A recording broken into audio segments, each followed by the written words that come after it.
No sé cómo explicártelo, pero te juro que todo es verdad, y que todo pasó aquí en la casa de los García, justo en el Día de los Muertos. Mira, llevo trabajando con esta familia por más de 10 años, y siempre han sido buena gente. A veces, el señor José, mi patrón, tiene ideas un poco excéntricas, pero nunca había hecho algo tan extraño como esto. Todo empezó cuando decidieron honrar a un ancestro olvidado, uno de los bisabuelos del señor José, según me contaron. Nadie hablaba mucho de él, de hecho, era como si nadie quisiera mencionarlo. Los viejos del pueblo decían que fue un hombre cruel y peligroso, un hombre que, por alguna razón, todos preferían olvidar. Pero tú sabes cómo es la gente en el pueblo, a veces exageran, y pensé que tal vez el anciano era simplemente alguien a quien le gustaba imponerse. Pero cuando escuché a doña Ofelia, la vecina más antigua del barrio, decir que mejor no lo sacaran de su lugar, algo en su mirada me hizo dudar. El señor José no hizo caso de las advertencias. Insistió en que todos los antepasados, buenos o malos, merecen ser recordados. Decidió montar un altar en su honor, y como era tradición, yo estaba a cargo de ayudar con los detalles. Desde el primer momento, no sé cómo explicarlo, pero sentí un aire extraño en la casa. Como una tensión en el ambiente, una pesadez que no estaba allí antes. Pero traté de ignorarlo. ¿Qué podía hacer, sino seguir con mi trabajo? Esa mañana, temprano, me puse a montar el altar en la sala principal. Coloqué las fotos, las velas, las flores de cempasúchil, el pan de muerto y las frutas. Pero, te juro que las fotos del bisabuelo tenían una mirada distinta.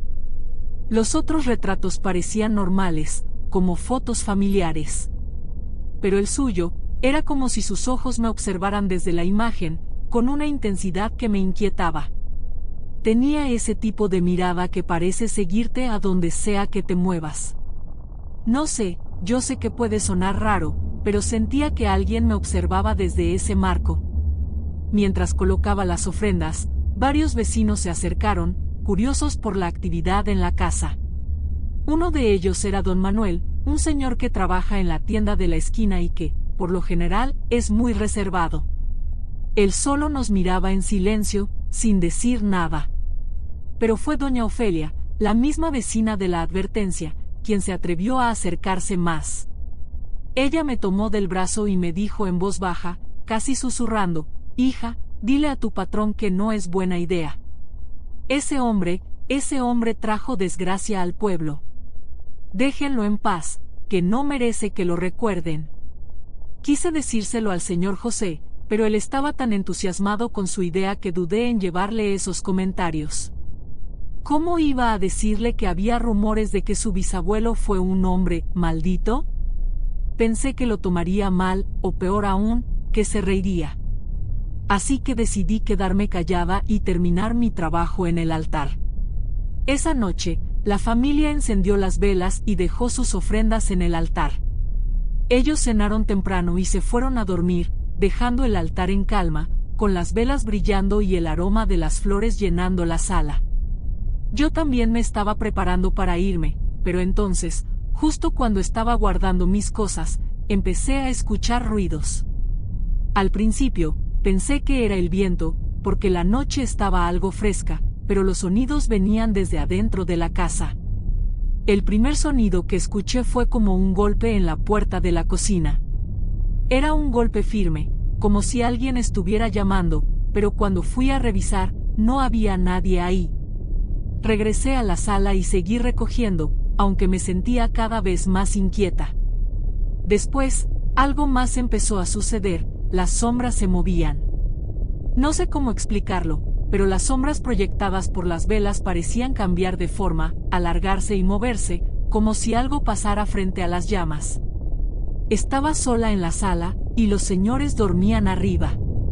El miedo empezó a instalarse en mi pecho.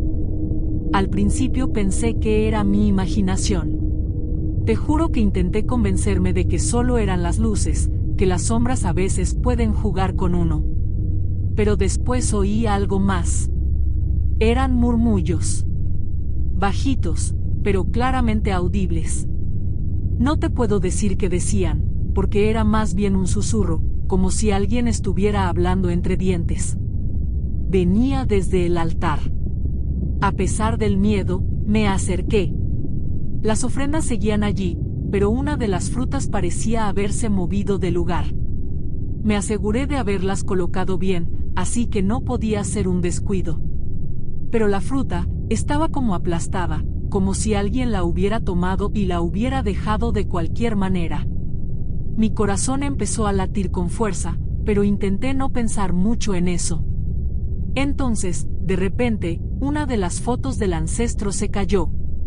Sin razón aparente, el marco se deslizó y cayó al suelo, boca abajo. El golpe me hizo dar un brinco, y sentí un escalofrío recorrerme la espalda. Cuando fui a recogerlo, vi algo raro. La foto parecía diferente. La cara del ancestro se veía más severa, y su mirada más penetrante. No sé si era solo mi imaginación, pero tuve que hacer un esfuerzo para no dejar caer el cuadro de nuevo. Después de poner la foto en su lugar, escuché unos pasos en el pasillo. Eran pasos lentos y pesados, que sonaban como si alguien arrastrara los pies. Mi primera reacción fue pensar que uno de los señores había bajado, pero cuando me asomé, no había nadie. Los pasos seguían, como si alguien caminara por la casa. Me quedé quieta, tratando de entender de dónde venían, y justo entonces, sentí una corriente helada, como si alguien estuviera pasando junto a mí. Intenté mantener la calma, pero el aire se sentía tan pesado que apenas podía respirar. Fue cuando escuché 3 golpes en la puerta principal. Eran golpes secos, fuertes, como si alguien estuviera exigiendo que le abrieran. Miré por la ventana, pero no había nadie afuera. Solo vi la sombra de algo moverse hacia el altar, como si alguien invisible estuviera reclamando algo. Me quedé petrificada. Las velas empezaron a parpadear, una tras otra, hasta que se apagaron.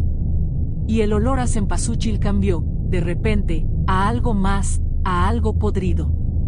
Un olor tan fuerte que me hizo taparme la nariz.